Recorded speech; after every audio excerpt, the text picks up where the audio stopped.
the public inquiry into the foreign interference, it's a rabbit hole. Just, once you get in it, you can't get out.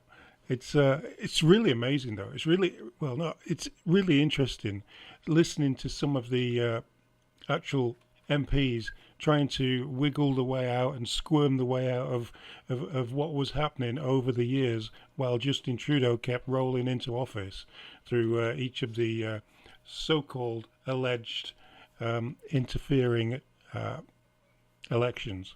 So Han Don is talking in this one about how maybe Trudeau was wrong about looking into the Chinese interference being racist. Yeah, remember when they said that?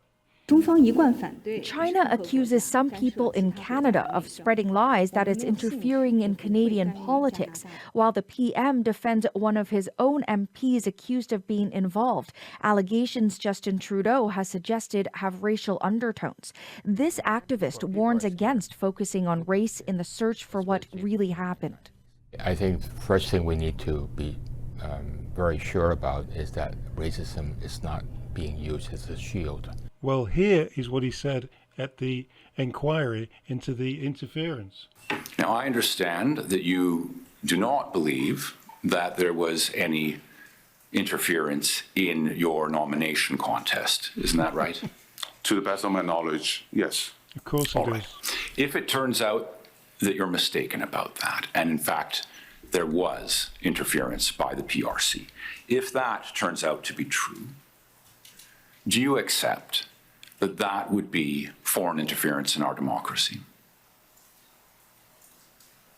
Just say yes. Could you ask the question again? Yes. Sorry. If it turns out, despite your belief that this didn't happen, if it turns out that in fact it did happen, do you accept that that would be an outrageous intervention by the PRC in our democracy? Yes. Thank you. And if it turns out that the People's Republic of China helped you to your seat in the House of Commons in this way, do you accept that the people of Canada have the right to know that? Yes. Yes. Thank you. And do you accept that if voters at your nomination contest or on polling day knew that you were getting this sort of help, some of them might not have supported you? I think that's a fair statement. Yeah. Thank you. Just before this part of questioning, he actually admitted to bussing in voters from a nearby college or university and brought them in. Well, his wife arranged it, he said, to bring voters in on a bus. He couldn't remember what the bus looked like. He couldn't remember what country they might have been from, although the questioner did say, yes, Chinese, whether they were from China or whether they were born here, Chinese students were bussed in to vote for his Liberal seat when he was a Liberal. Obviously, he's independent now. Do you accept further that the Canadian Security Intelligence Service is obliged by its statutory mandate to investigate threats to the security of Canada, Yes. to investigate this sort of allegation? Yes. Thank you.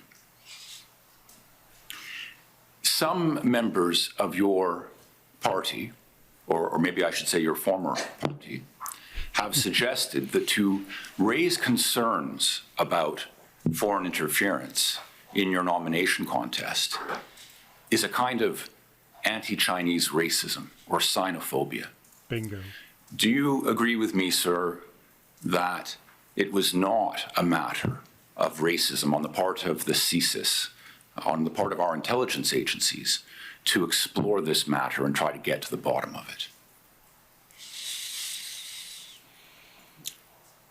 I haven't seen any concrete evidence, so I can understand why those comments were made. Exactly.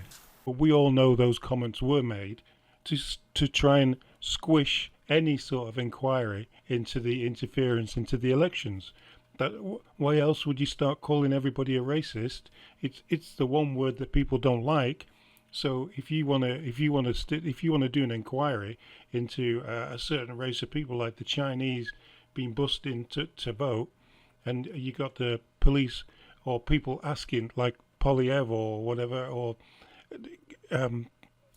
Conservatives wanting a inquiry into it, just call them racist. Then it'll go away. Yeah, but he didn't, did it? And it hasn't gone away. And it wasn't racist, was it? Because it was, well, it's looking like it could be true. Till next time.